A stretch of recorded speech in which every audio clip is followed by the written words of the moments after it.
Hello and welcome to learn with Hema's class.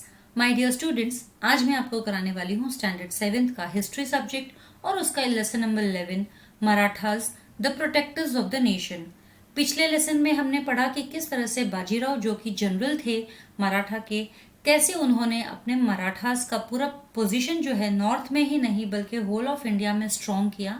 इतना strong किया कि इवन मुगल एम्परर्स भी मराठास को ही बुलाते थे जब भी उन्हें खतरा महसूस होता था किसी भी फॉरेन पावर से। इस चैप्टर में हम आगे और भी लड़ाइयां जो मराठास ने लड़ी है उनके बारे में हम यहाँ पे डिटेल में डिस्कशन करेंगे। पूरा चैप्टर एक्सप्लेनेशन के साथ साथ में इसके जितने भी क्वेश्चन एंड आंसर्स है उसका लिंक आपको डिस्क्रिप्शन बॉक्स में मिल जाएगा। तो चलिए बढ़ते हैं, लेकिन आगे बढ़ने से पहले हमेशा से जो मेरी एक रिक्वेस्ट आपसे रही है वो है कि यदि आप मेरे चैनल के लिए नए हैं तो प्लीज़ इसे सब्सक्राइब करना ना भूलिए, और ऑलरेडी यदि आप एक सब्सक्राइबर है तो अपने फ्रेंड्स लोगों के साथ शेयर करना ना भूलिए और साथ ही साथ लाइक करना भी ना भूलिए। तो चलिए शुरू करते हैं। Marathas the protectors of the nation. After Bajirao I, Shahu Maharaj appointed his son Balaji Bajirao alias Nana Sahib the Peshwa. Following the invasion of Nadir Shah, there was instability in Delhi. In these circumstances, Nana Sahib tried to stabilize the Maratha rule in the north. Ahmad Shah Abdali posed a challenge to the Marathas at Panipat. We shall learn about these developments in this chapter. तो यानी इस chapter में आज हम क्या पढ़ने वाले हैं। बाजीराव वन के बाद में शाहू महाराज ने जो है बाजीराव के बेटे जो कि बालाजी बाजीराव है, या उनको हम नाना साहेब के नाम से भी जानते हैं। तो कौन? बाजीराव के बेटे जिनका नाम है बालाजी बाजीराव और जिन्हें हम नाना साहेब के नाम से भी जानते हैं जो कि पेशवा है। तो उन्होंने नादिर शाह ने जब इन्वेड किया दिल्ली को, तब मुगल एम्पायर जो है पूरी तरीके से इनस्टेबल हो गया था। नादिर शाह एक अफगानी रूलर है और नादिर शाह जब भी आता था यहाँ पे इंडिया में लूटपाट करके जाता था, और जब दिल्ली स्पेशली दिल्ली में आता था और लूट के जाता था, और दिल्ली में मुगल्स का रूल था उस वक्त। तो नादिर शाह के आने से मुगल्स का रूल में स्टेबिलिटी कम हो गई थी, इनस्टेबिलाइज हो गया था वो। तो स्टेबिलाइज करने के लिए मुगल एम्परर ने मराठास को अप्रोच किया कि आप आओ हमारी मदद करो और हमें उन फॉरेन पावर से बचाओ। तो इसी के बारे में हम इस चैप्टर में पढ़ने वाले हैं। Situation in the north. The region to the north west of Ayodhya province at the foothills of the Himalayas was called Rohilkhand in the 18th century. The Pathans who had migrated from Afghanistan had settled in this region. They were known as Rohillas. The Rohillas had brought havoc in the Doab region of the Ganga and Yamuna rivers. The Nawab of Ayodhya invited the Marathas to subdue the Rohillas, and the Marathas chastised the Rohillas. अब अगर हम बात करते हैं तो अयोध्या के north west में, अगर आपके पास टेक्स्ट बुक है तो टेक्स्ट बुक में इसी चैप्टर के एंड में एक मैप दिया गया है, आप वहां देख सकते हैं कि किस तरह से अयोध्या जो है जहां पर है उसके नॉर्थ वेस्ट साइड का जो प्रोविंस है, specially foot hills of Himalayas, यानी जहां से हिमालय पर्वत शुरू होता है उसे हम कहते हैं फुट हिल्स।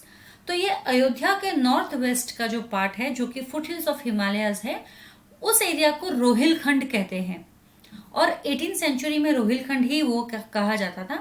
और वहां कौन रहते थे? वहां रहते थे पठान्स। और कौन से पठान्स थे? जो अफगानिस्तान से आए हुए थे, दूसरे नेशन से आए हुए थे और जो यहीं आके बस गए थे। अब ये पठान्स जो थे ये वहां के पूरे जो रीजन था रोहिलास, उनको रोहिलास कहते थे पठान्स को। तो इन्होंने वो जो पूरा नॉर्थ का जो रीजन था, डोएब रीजन था गंगा यमुना के, डोएब मीन्स दो रिवर्स के बीच का प्लेन एरिया, दो रिवर्स के बीच में ये एरिया पड़ता है।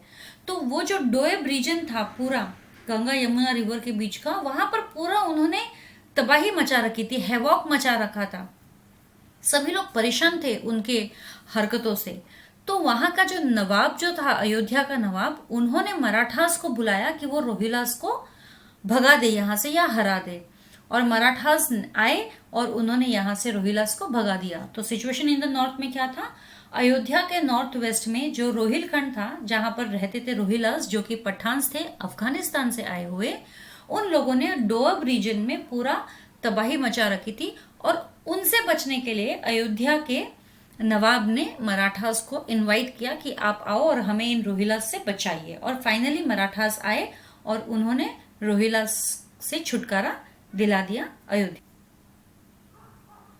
Conflict with the Afghans. Ahmad Shah Abdali, the ruler of Afghanistan, was attracted by the riches of India. He marched on the Punjab in 1751 CE. There was anarchy in the Mughal territory. The Mughals were facing the threat of Abdali's invasion. In these circumstances, the Mughals found it necessary for their own protection to seek the help of the Marathas. The emperor was sure of the Maratha strength and integrity. There was no other power strong enough to protect Delhi. Therefore, the emperor entered into a treaty with the Marathas in April 1752. अब conflict with the Afghans जो है, अहमद शाह अब्दाली जो कि अफगानिस्तान का ruler था, तो ये objective में है, Ahmad Shah Abdali the ruler of Afghanistan, उसे जो है यहाँ पे इंडिया बहुत ही अट्रैक्टिव लगती थी। क्यों? क्योंकि पुराने जमाने में इंडिया को सोने की चिड़िया कहा जाता था। सोने की चिड़िया क्यों कहते थे? क्योंकि यहाँ पर लोगों के पास भरपूर सोना होता था, गोल्ड, येलो मेटल बहुत था, इसीलिए इंडिया को सोने की चिड़िया कहते थे। और इसीलिए ये फॉरेन पावर्स भी अट्रैक्ट हुए, क्योंकि यहाँ पर उनको बहुत ज्यादा रिचेस दिखता था, ट्रेजर दिखता था, और यहाँ से सब लूट लूट के गए हैं इंडिया से। ये फॉरेन कंट्रीज जो डेवलप हुई है, इंडिया को ही लूट लूट के गई है। तो अहमद शाह अब्दाली जो है वो इंडिया के रिचेस को देखकर बहुत अट्रैक्ट होता था, और इसीलिए वो पंजाब की तरफ आया 1751 सीई में। और उस वक्त जब पता चला कि अहमद शाह अब्दाली आ रहा है, तो मुगल टेरिटरी में बहुत ज्यादा खलबली मच गई, एनार्ची। एनार्ची मतलब खलबली, सब टेंशन में आ गए कि अरे अब्दाली आ रहा है तो लूट के चला जाएगा। और मुगल को ये खतरा बहुत बड़ा नजर आ रहा था कि अब्दाली अब आने वाला है। तो ऐसे सिचुएशन में मुगल्स को यही सही लगा कि उन्हें अभी मराठा की हेल्प ले लेनी चाहिए, क्योंकि मुगल एम्परर को पक्का यकीन था कि वो मराठास ही है जो अहमद शाह अब्दाली का सामना कर सकते हैं और उसे हरा सकते हैं, क्योंकि मराठास के अलावा कोई भी ऐसा पावर नहीं है जो उतना स्ट्रांग है। इसीलिए अब मराठास क्यों आएंगे उनकी हेल्प करने के लिए? इसीलिए मराठास के साथ में उन्होंने एक ट्रीटी साइन की 1752 एडी में। तो Mughal emperor signed a treaty with the Marathas in 1752 AD. According to this treaty, the Marathas agreed to protect the Mughal power from the enemies like the Rohilas, the Jats, the Rajputs, and the Afghans. In return, the Marathas were to get cash money, the right to collect chauthai in the territories of the Punjab, Multan, Rajputana, Sindh, and Rohilkhand, and the Subedari of Ajmer and Agra provinces. तो उस treaty के हिसाब से Mughals को मराठास बचाएंगे। किन से? रोहिलास, जट्स, राजपूत्स, ये सभी जो लोकल है वहां के, जिनसे खतरा है मुगल एम्पायर को। तो ट्रीटी के हिसाब से मुगल एम्पायर को इन सभी पावर्स से मराठास बचाएंगे, और इन रिटर्न मराठास को कैश मनी मिलेगा। किस तरीके से? मराठास को पूरा राइट दिया जाएगा कि वो चौथाई कलेक्ट कर सके लोगों से, और खासकर इन प्रोविंसेस से जो पंजाब, मुल्तान, राजपुताना, सिंध, रोहिलखंड, एंड द सूबेदारी of Ajmer and Agra provinces. और अजमेर और आगरा प्रोविंस में वो सूबेदार रहेंगे, वहां के इंचार्ज रहेंगे। सूबेदार यानी वहां के हेड इंचार्ज उस प्लेस के। तो एक तो उनको कैश बेनिफिट मिलेगा, जो कि चौथाई हम बोलते हैं। चौथाई that means collecting 1/4 tax, 1/4% of the revenue from the people. ये लोगों से वो कलेक्ट करेंगे चौथाई रेवेन्यू, और साथ ही साथ सूबेदारी मिलेगी उनको अजमेर और आगरा की। एज पर the treaty, the Peshwa sent the Shinde Holkar armies for the protection of Delhi on behalf of the Chhatrapati. When Abdali learned that the Marathas were marching to Delhi, he went back to his country. Because the threat of Abdali was thus thwarted due to the Marathas, the emperor gave them chauthai rights to the Mughal subhas. These subhas included Kabul, Kandahar, and Peshawar. Though the subhas were previously a past of the Mughal Empire, now they were part of Abdali's Afghanistan. As per the treaty, it was the duty of the Marathas to win the subhas back from Abdali and annex them to the Mughal Empire. Abdali, however, wanted to bring under Afghan control the region up to the Punjab, so a conflict between the Marathas and Abdali was imminent and inevitable. तो बहुत important part है, ये चीज याद रखना बच्चों।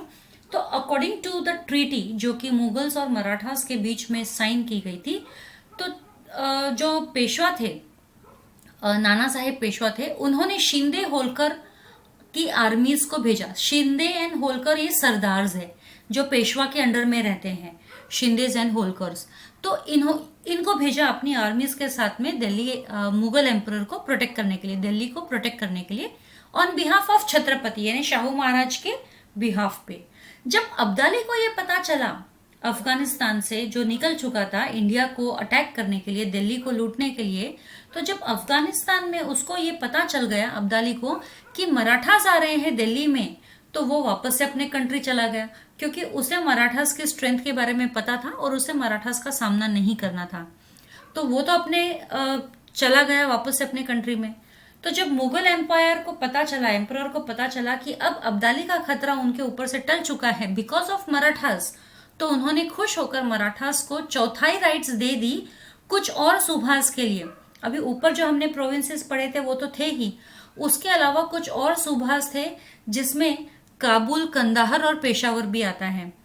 अब ये काबुल, कंदाहर और पेशावर जो है, तीनों प्लेसेस पहले मुगल एम्पायर के अंडर में आती थी, लेकिन अब क्योंकि अहमद शाह अब्दाली यहाँ पे कई बार आया, लूट कर लेके गया, तो उन्होंने इन रीजन्स को कैप्चर भी कर लिए थे। तो इन रीजन्स की जो अभी अफगानिस्तान के अंडर में है, अफगानिस्तान के रूल के अंडर में, इन रीजन्स की भी चौथाई राइट्स मराठास को दे दी गई। अब इन रीजन से अगर चौथाई कलेक्ट करना है तो सबसे पहले इन रीजन्स को फ्री करना पड़ेगा। तो अब ये मराठास की ड्यूटी हो गई थी, या रिस्पॉन्सिबिलिटी बन गई थी, इन रीजन्स को फ्री करना है अफगानिस्तान के रूल से।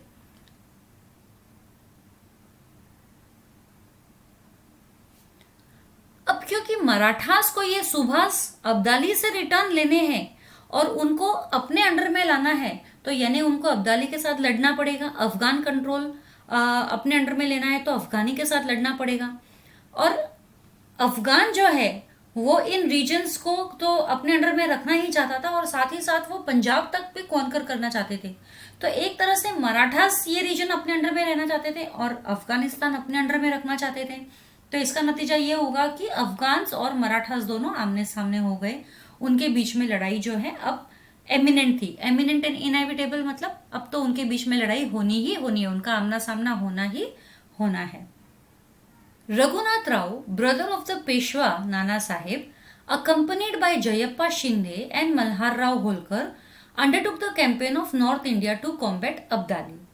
अब रघुनाथ राव जो कि पेशवा नाना साहेब के भाई थे, who was the brother? Raghunath Rao, he was the brother of Peshwa Nana Saheb, और वो जो है जयप्पा शिंदे और मल्हार राव होलकर, शिंदे होलकर आर्मीज याद है, तो जयप्पा शिंदे और मल्हार राव होलकर, ये दो नाम आपको फिलअप के लिए भी पूछ सकते हैं, ऑब्जेक्टिव्स में आ सकता है।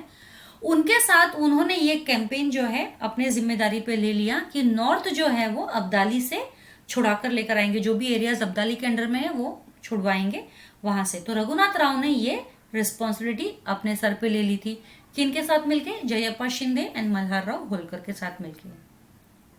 The local rulers in the north saw the Marathas from the south as their competitors. They did not take into account the broad vision of the Marathas and remained neutral, offering no help to the Marathas. They did not like the Maratha supremacy and interventions in the Delhi court. Surajmal Jatt and Rani Kishori were the only ones who helped the Marathas wounded in the Battle of Panipat. अब देखिए, जो दिल्ली में जो local rulers थे, जो आसपास के local rulers थे नॉर्थ में, उनको मराठास जो है अपने दुश्मन लगते थे, एक अपने कॉम्पिटिटर्स लगते थे। उनको ऐसा लगता था कि मराठास जो आएंगे और उनका रूल भी खत्म हो जाएगा। जो लोकल रूलर्स थे एम्परर के साथ में, आजू बाजू में जो छोटे छोटे प्रोविंसेस वगैरह थे वहां पे, तो उन्हें ऐसा लगता था कि मराठास उनके साथ कंपटीशन कर रहे हैं और हो सकता है कि मराठास उनको भी ओवरटेक कर ले, उनके पावर को भी अपने अंडर में ले ले। तो इसीलिए जो उन्होंने कभी भी मराठास का साथ नहीं दिया। लेकिन उन्होंने ये नहीं सोचा, मराठास का जो ब्रॉड विजन था कि पूरा का पूरा नेशन जो है उनको एक रूल के अंडर में लाना था, एक पावरफुल नेशन बनाना था। ये उनका जो बड़ा ऑब्जेक्टिव था ये किसी के समझ में नहीं आया था, और उनको बस इतना ही लगता था कि मराठास जो है हमारे कॉम्पिटिटर्स है, वो हमें भी कैप्चर कर लेंगे। इसीलिए उन्होंने मराठास का साथ नहीं दिया। दे रिमेंड न्यूट्रल, मतलब ना ही वो अब्दाली के साथ गए ना ही वो मराठास के साथ आए, और उन्होंने किसी तरीके से कोई हेल्प नहीं दिया। और किसी को भी पसंद नहीं थी कि मराठास स्ट्रांग बने, मराठास का पावर बना रहे। और जो मराठास जो इंटरवेंशंस करते हैं ना दिल्ली कोर्ट में, तो वो सब किसी को पसंद नहीं था। वो नहीं चाहते थे कि दिल्ली कोर्ट में किसी भी तरीके से मराठास का आना जाना हो। लेकिन उन सभी लोकल रूलर्स में दो ऐसे रूलर्स थे, जिसमें से एक था सूरजमल जट और दूसरी थी रानी किशोरी, जो कि वुमेन थी। और ये दो ही थे जिन्होंने मराठा सोल्जर्स को हेल्प किया था बैटल ऑफ पानीपत में। स्पेशली मराठा के जो वुंडेड सोल्जर्स थे उनको हेल्प किया था पानीपत की लड़ाई में। Also some of the orthodox sects in the north saw Marathas as people belonging to other religions. They too left aside the broad vision of the Marathas.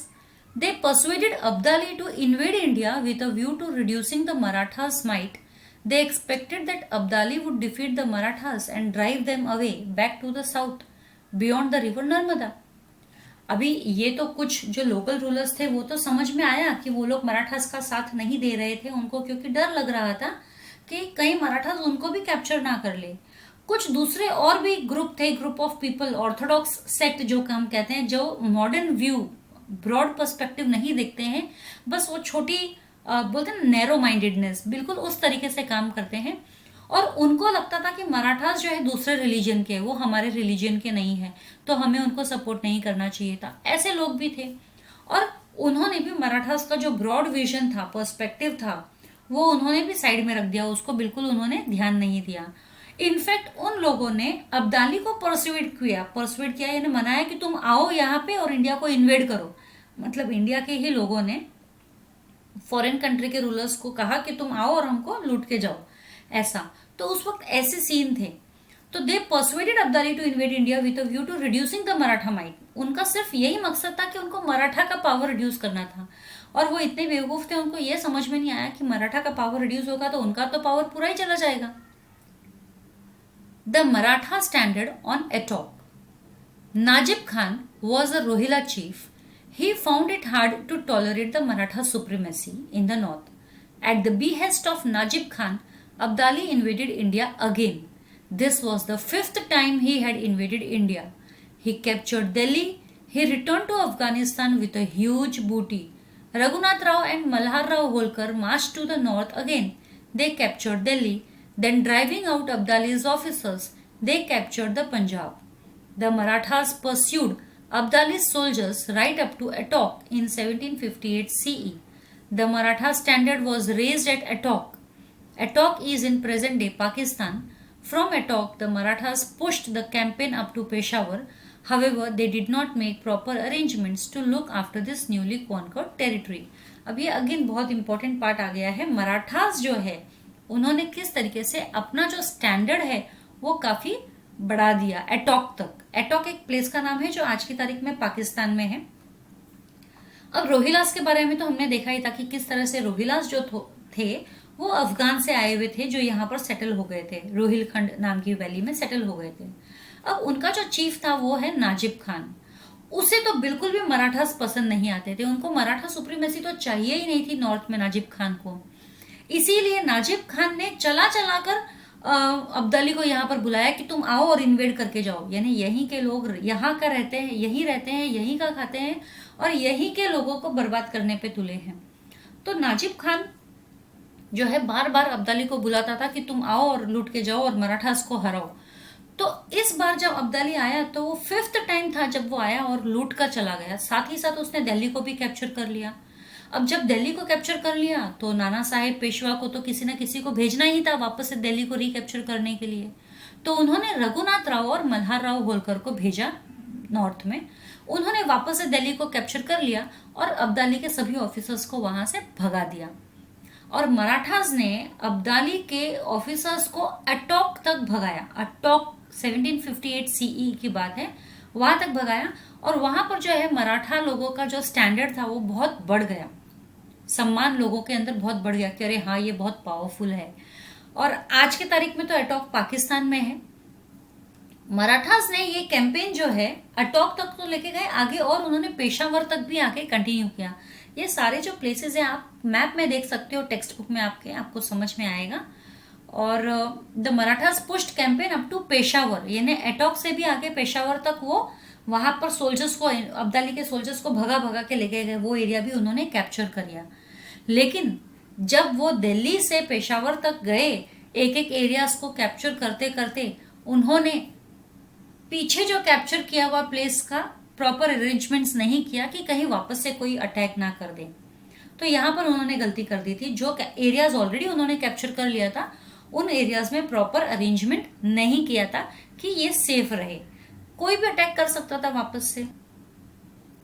दत्ताजी's Vellore. To get a firm hold over the Punjab and to crush Najib Khan, the Peshwa sent Dattaji Shinde and Jankoji Shinde to the north. Dattaji went to the north. Keeping Dattaji engaged in negotiations, Najib Khan established contacts with Abdali. अब यहाँ पे देखो, दत्ताजी's Vellore. Vellore मतलब बहादुरी। तो दत्ताजी शिंदे थे, दत्ताजी शिंदे अभी पंजाब में फर्म होल्ड लेने के लिए, पंजाब को कैप्चर तो कर लिया उन्होंने वापस से, फर्म होल्ड लेना था और साथ में वहां से कंप्लीटली नाजिब खान को भी निकाल देना था पंजाब से। तो दत्ताजी शिंदे जो है और जानकोजी शिंदे ये नॉर्थ में गए। अब दत्ताजी जो है नॉर्थ तक चले तो गए, लेकिन नाजिब खान जो था वो इतना चालाक था, उन्होंने क्या किया, नाजिब खान ने क्या किया, दत्ताजी को बातों में एंगेज रखा, बातों में उन्होंने फंसाए रखा। और यहाँ पर दत्ताजी को उसने बातों में फंसा के रखा और दूसरी ओर उसने मैसेज पहुंचा दिया अब्दाली की तरफ कि भाई तुम आ जाओ यहाँ पे। He requested Abdali to come to his help. On receiving the message from Najib Khan, Abdali invaded India again.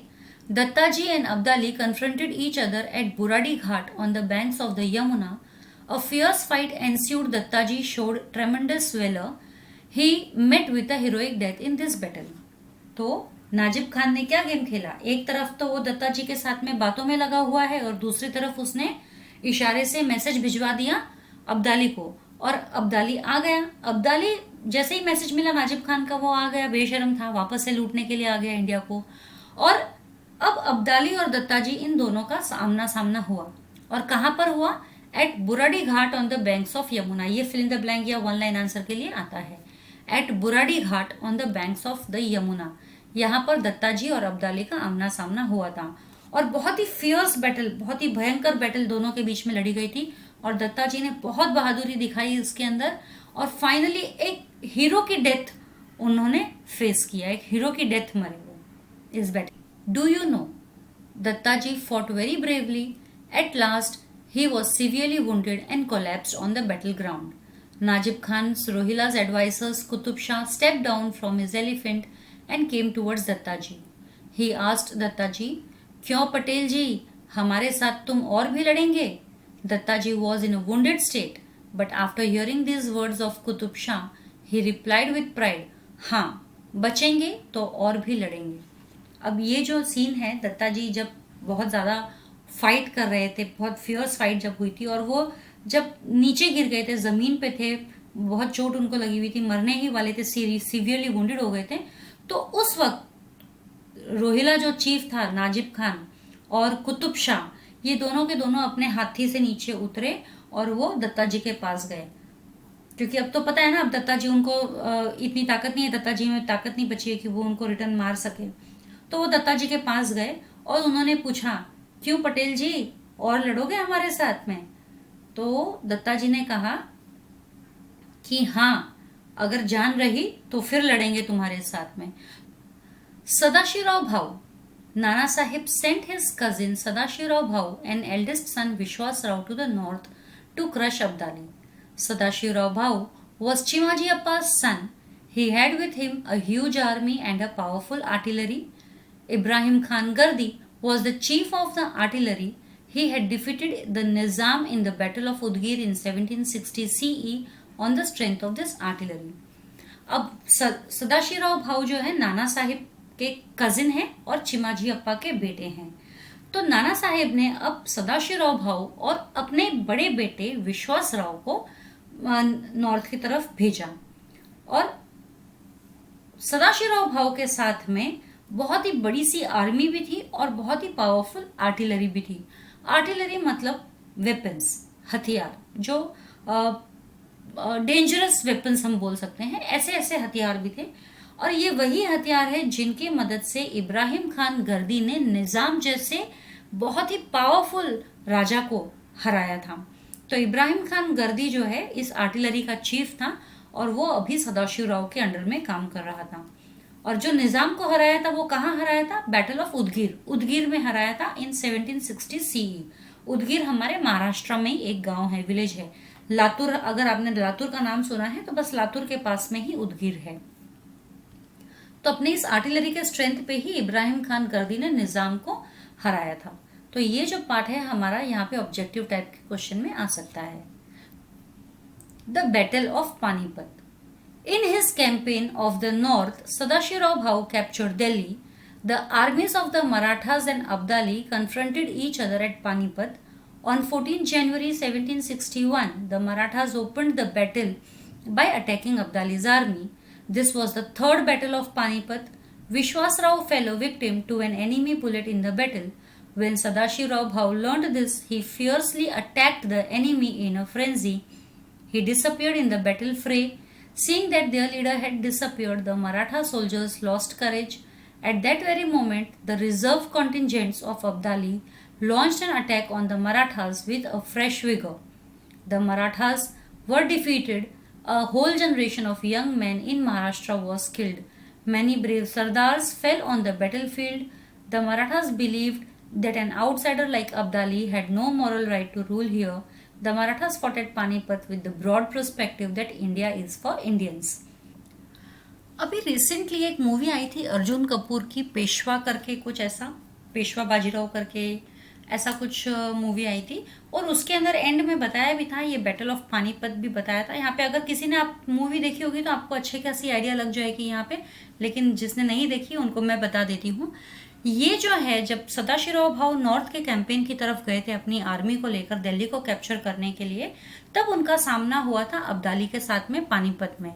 14 जनवरी 1761 उस दिन जब शुरुआत हुई थी लड़ाई की, तो सबसे पहले मराठास ने अटैक किया अब्दाली की आर्मी पे, और ये थर्ड बैटल ऑफ पानीपत था उस वक्त। तो जब फाइट हो रही थी तो उस फाइटिंग में विश्वासराव, जो कि पेशवा नाना साहेब का बेटा था, विश्वासराव जो है वो इन अब्दालियों के हत्थे चढ़ गए, यानी कि उनको चोट लग गई, तीर गोलियां जो भी है वो लग गई और वो मर गए।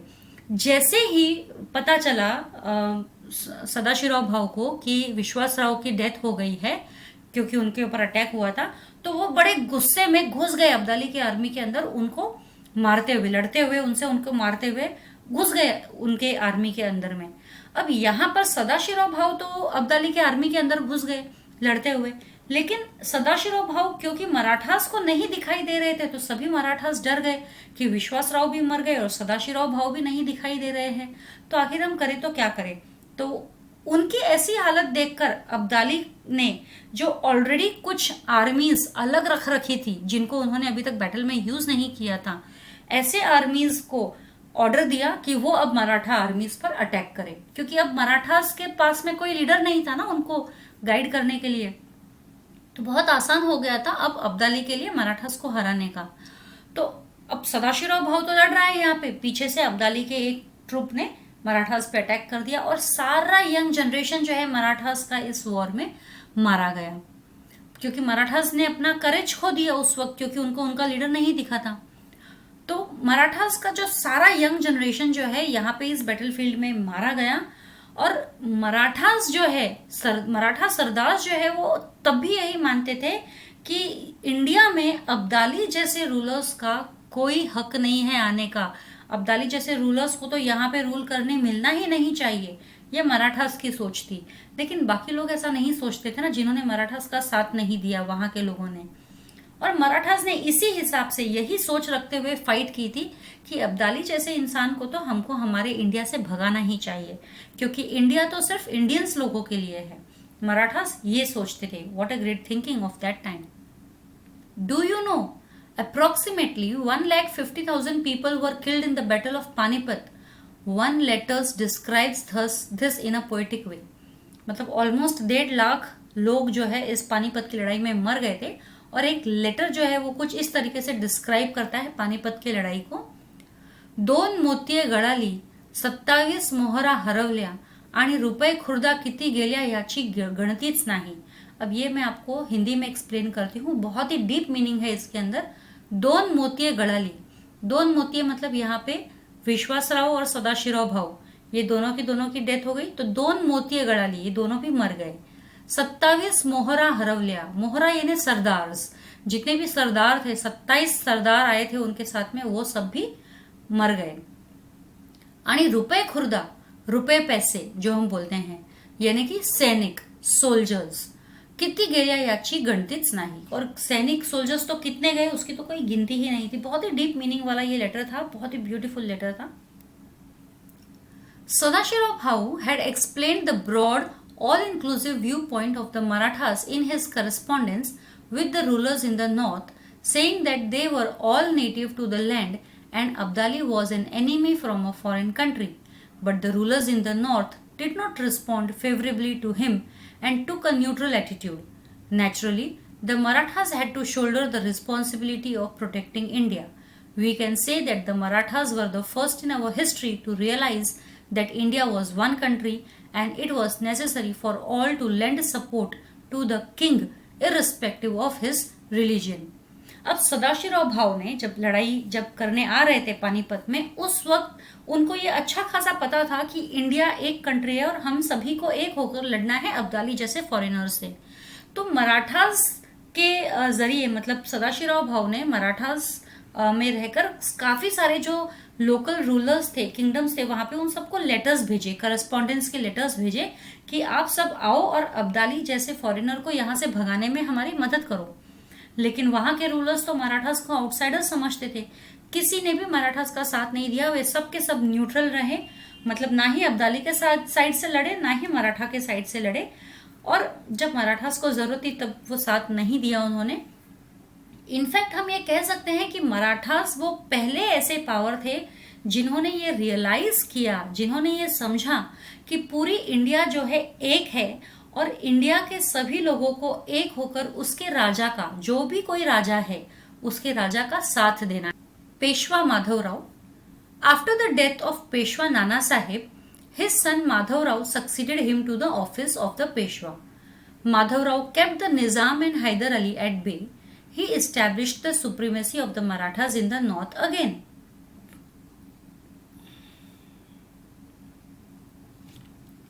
जब नाना साहेब पेशवा की डेथ हुई तो उनके बाद उनके बेटे माधवराव ने उनकी गद्दी को संभाला. He succeeded, Madhavrao succeeded to the office of Peshwa. Madhavrao ने निजाम और हैदर अली को बराबर चकमा देके रखा. निजाम और हैदर अली से कंटिन्यूस उनकी फाइट चल रही थी और उनके फाइट में हमेशा वो ही जीतते थे, यानी कि मराठा की सुप्रीमेसी अभी तक बरकरार थी. After the defeat of the Marathas at Panipat, the Nizam once again resumed his anti-Maratha activities. He invaded the Maratha territory.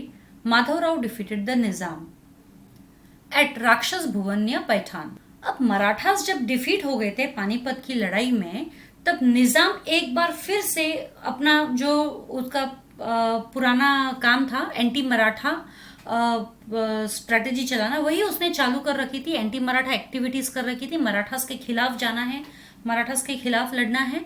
और उसने कई बार तो मराठा टेरिटरी को इन्वेड भी किया, यानी लूटने की कोशिश भी की थी. लेकिन माधवराव ने उसे डिफीट कर दिया. किसे डिफीट किया? निजाम को माधवराव ने. कहाँ डिफीट किया? At Rakshas Bhuvan near Paithan. Hyder Ali was the Sultan of Mysore. Taking advantage of the Maratha defeat at Panipat, Hyder Ali attacked their territory in Karnataka. The Marathas defeated Hyder in a battle at Moti Talab near Srirangapatnam. He then agreed to cede the region north of the river Tungabhadra to the Marathas. अब हैदर अली जो है वो मैसूर के सुल्तान थे. जब उन्होंने देखा कि पानीपत की लड़ाई में मराठास हार गए तो हैदर अली ने भी कर्नाटका की टेरिटरी को अटैक किया जिसमें मराठास का रूल था। तो मराठास ने क्या किया, हैदर अली को डिफीट कर दिया। हैदर अली इसलिए अटैक करने गया मराठास को कि अरे वो पानीपत में तो हार गए हैं तो यहाँ पर भी हार जाएंगे, तो इसलिए हैदर अली डिफीट करने गया मराठास को कर्नाटका में। कर्नाटका में भी मराठा प्रोविंस था, लेकिन मराठास ने हरा दिया हैदर अली को। और जो बैटल हुई थी, कहाँ हुई थी ये बैटल? मोती तालाब। तो ये फिल द ब्लैंक या ऑड मैन आउट या फिर कहीं पर भी आपको पूछ सकते ट्रू और फॉल्स या जो भी है। तो Marathas defeated Hyder in a battle at Moti Talab near Srirangapatna. और फिर उस वक्त जब वो हार गए हैदर अली, तब उन्होंने जो है नॉर्थ रीजन छोड़ दिया और नॉर्थ रीजन जो है तुंगभद्रा रिवर के जो नॉर्थ वाला एरिया है वो मराठास के लिए छोड़ दिया और वो वहां से निकल गए। जो उन्होंने कैप्चर कर लिया था थोड़ा थोड़ा करके वो उन्होंने, लेकिन वो एरिया फिर मराठास से हारने के बाद में वो छोड़ दिया। Peshwa Madhavrao died in 1772 CE. In the history of the Marathas, he is described as an honest, hard-working, determined administrator who was keen on public welfare. The death of this capable Peshwa was an irreparable loss to the Maratha state. और पेशवा माधवराव जो है उनकी death भी हुई थी around 1772 CE में। अगर हम मराठास की हिस्ट्री की बात करें तो पेशवा माधवराव सबसे ऑनेस्ट, हार्ड वर्किंग और डिटरमाइंड एडमिनिस्ट्रेटर थे। डिटरमाइंड यानी कि अगर एक बार उन्होंने कोई बात ठान ली तो वो करके ही दम लेंगे, ऐसा था उनका काम पेशवा माधवराव का। और स्पेशली वो पब्लिक वेलफेयर की ओर उन्होंने बहुत ध्यान दिया, लोगों की भलाई के लिए, उनको पानी उपलब्ध हो, उनको रहने खाने पीने की सुविधा हो, खेतों में अच्छा अनाज उगे, काफी धर्मशालाएं उन्होंने खोली। तो पेशवा माधवराव ने मरने से पहले बहुत अच्छा काम किया लोगों के लिए। तो ये जो केपेबल पेशवा जो थे, इनकी डेथ के बाद में मराठास को बहुत बड़ा नुकसान, यानी कि इनकी डेथ यानी मराठास के लिए एक बहुत बड़ा नुकसान थी। इनकी कमी कभी भी कोई पूरी नहीं कर पाया या कर पाता था, ऐसा सीन था उस वक्त। Do you know, Peshwa Madhavrao provided special attention towards the welfare of farmers. He dug many wells in Pune and increased the water supply to the city. Administrators like Nana Fadnavis and judges like Ram Shastri Prabhune emerged under his rule. He reformed the judiciary for better justice to the common people. He started artillery and ammunition factories. He also established a mint to make coins. तो ये सारे जो है पेशवा माधवराव के achievements है। उन्होंने क्या क्या किया है, ये सब फिल द ब्लैंक्स ऑब्जेक्टिव्स में इस तरीके से पूछा जा सकता है। उन्होंने क्या क्या किया, उन्होंने जो है फार्मर्स की तरफ खास ध्यान दिया। फार्मर्स के लिए उन्होंने वेल्स खुदवाई बहुत सारी, और पानी का सप्लाई उन्होंने बढ़ा दिया। जो कुछ एडमिनिस्ट्रेटर्स थे खास बड़े बड़े पदवी पर, बड़े बड़े पोस्ट पे एडमिनिस्ट्रेटर्स जैसे नाना फडणवीस या फिर कुछ जजेस जैसे राम शास्त्री प्रभु ने, ये महान, बड़े और महान क्यों है, क्योंकि ये पेशवा माधवराव के अंडर में थे और उनके टाइम पीरियड में ये ग्रो हुए। तो administrators like Nana Phadnavis and जजेस लाइक राम शास्त्री प्रभु ने, ये नाम याद रखिएगा आप। ये पेशवा माधवराव के रूल के अंडर में ही ये ग्रो हुए थे। और पेशवा माधवराव ने जुडिशरी को भी बेटर किया, रिफॉर्म किया, कुछ चेंजेस लाए जुडिशरी में भी। मतलब कई बार कैसा होता है कि लोकल लोगों को इंसाफ नहीं मिल पाता है, तो हर इंसान को इंसाफ मिले, इसके लिए उन्होंने जुडिशरी में भी काफी सारे चेंजेस किए ताकि कॉमन पीपल को भी जस्टिस मिल सके। और उन्होंने आर्टिलरी एंड अम्यूनिशन की भी बहुत सारी फैक्ट्रीज चालू की थी। आर्टिलरी एंड अम्यूनिशन, हथियार, गोला बारूद, इनकी बहुत सारी फैक्ट्रीज चालू करी थी। साथ ही साथ उन्होंने कॉइन्स को मिंट करने के लिए भी एक फैक्ट्री की शुरुआत की थी। कॉइन्स यानी सिक्के बनाना, सिक्के बनाने का काम भी उन्होंने चालू किया था। The two Peshwas who succeeded Peshwa Madhavrao, namely Narayan Rao and Sawai Madhavrao, did not live long during their term. Peshwa was in the grip of family feuds. Raghunath Rao, who had once raised the Maratha standard at Attock, sought shelter with the British to satisfy his greed for power. This led to a war between the Maratha and the British. अब ये जो दो पेशवा थे जो पेशवा माधवराव को succeed हुए, पेशवा माधवराव के बेटे जो कि नारायण राव एंड सवाई माधवराव थे, वो ज्यादा नहीं जिए, ज्यादा समय नहीं था, लेकिन जब तक वो पेशवा थे तब तक उनके बीच में आपस में ही फैमिली लड़ाइयां चल रही थी कि कौन मेन पेशवा रहेगा। तो वो लोग ज्यादा कुछ खास कर नहीं पाए। इसी बीच रघुनाथ राव ने फ़ायदा उठाया उनकी लड़ाई का और वो ब्रिटिशर्स से जाके मिल गया और उन्होंने ब्रिटिशर्स से रिक्वेस्ट की कि वो जो ये दोनों है नारायण राव एंड सवाई माधवराव इनको हरा दे और वो उसे पेशवा बना दे। यानी रघुनाथ राव को ये ग्रीड था कि उसे पेशवा बनना था, इसीलिए वो ब्रिटिशर्स के साथ जाके मिल गया। अब ब्रिटिशर्स को तो मौका मिल गया मराठा पॉलिटिक्स में एंट्री करने का और यहाँ पे फाइनली इसकी वजह से वॉर हुआ between Britishers and the Marathas. Hyder Ali died in 1782 CE. After him, his son Tipu became the Sultan of Mysore. He was a skilled warrior, a scholar, and a poet. He used his competence to increase the might of his kingdom. He established contact with French and shook the foundation of the British supremacy. He died in 1799 CE in a battle against the British. अब हैदर अली जो है 1782 में उनकी death हो गई। उनके बाद में उनका बेटा जो है टीपू वो सुल्तान बना था मैसूर का। अब टीपू सुल्तान जो है वो बहुत ही स्किल्ड वॉरियर था, बहुत ही मतलब अच्छा जो लड़ता है, लड़ैया कह सकते हैं हम, स्किल्ड वॉरियर सोल्जर, बहुत ही स्किल्ड था और बहुत अच्छा स्कॉलर भी था और पोएट भी था। मतलब बहुत अच्छी उन्होंने पढ़ाई भी की थी, विद्वान थे टीपू सुल्तान जो है।